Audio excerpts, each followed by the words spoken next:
everybody, welcome back to Storytime with Alex. I realised in the last two that you were basically just looking at the top of my head for the whole of the reading, so I thought move further back, do a different setting. Now I feel like you can see too much of me, but whatever, lucky you.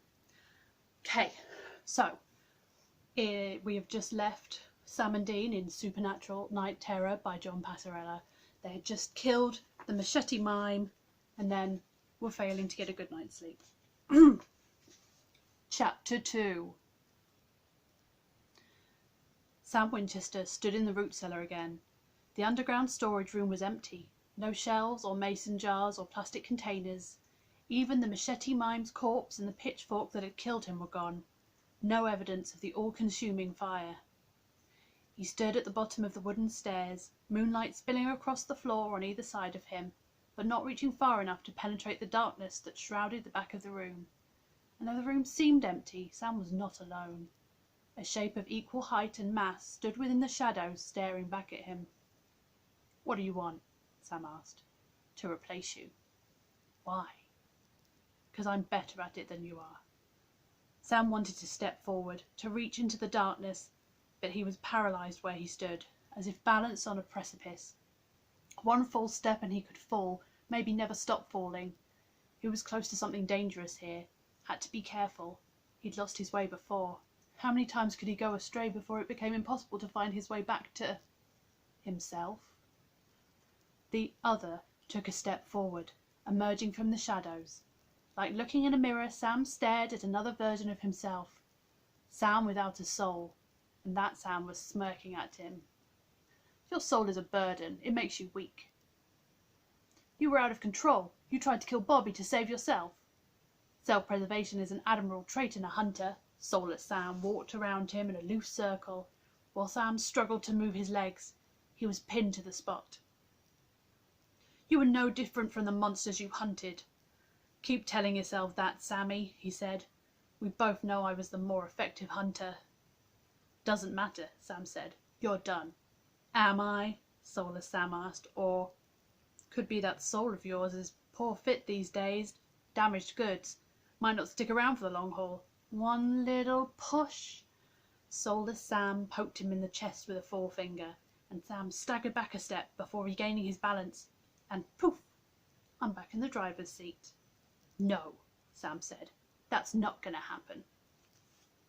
"You'd be surprised," Soulless Sam said. That's like some kind of weird tongue twister. "You're not free of me. Never will be. I'm still in there, itching to get out." "No!" Sam was frozen to the spot while Soulless Sam had complete freedom of movement. He walked behind Sam and paused at the staircase. Sam twisted his head around to keep Soulless Sam in view. "Not as safe as you think you are." Soulless Sam climbed the creaking stairs. Before he disappeared into the night, he turned back and shook his head. "Better watch your step, Sammy." With a sense of impending doom, Sam looked around the dark root cellar.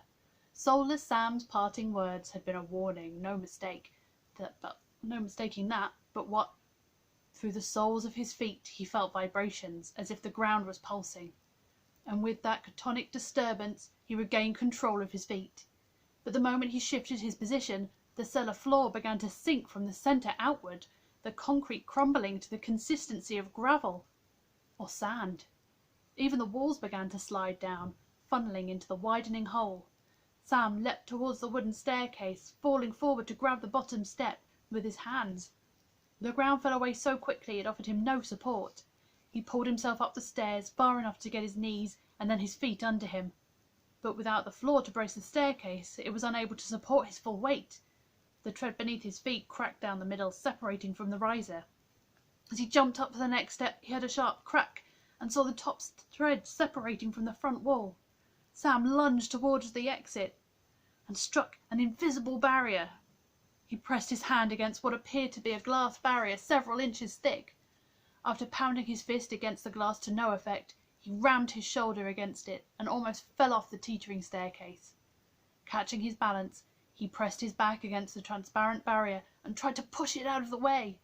His gaze dropped to the centre of the root cellar, where a whirlpool of sand sank into darkness. Suddenly, The staircase collapsed under him. Falling, he flung out an arm and caught the shuttered wooden framework, clinging to the wood as if it were a life preserver in a swirling ocean of sand. Soon he was caught in the current, cycling around and down, ever closer to the darkness that would consume him. Whoa! Sam sat up on the motel bed, heart racing, as he tried to remember where he was. Middle of the night, but cold light cast from the motel parking lot sliced through a gap in the curtains and split the room in half. On the other side, he saw Dean propped up against his headboard, too dark to tell if his brother was awake. Dean? Yeah? Ribs? Waiting for the aspirin to kick in? Right. Bad dream? That obvious? Case of the 3 a.m. shakes, Dean said. Had a doozy myself. Terrifying. Really? Sam had the unsettling idea that Dean had witnessed Sam's dream, or had the same dream. They'd seen stranger things.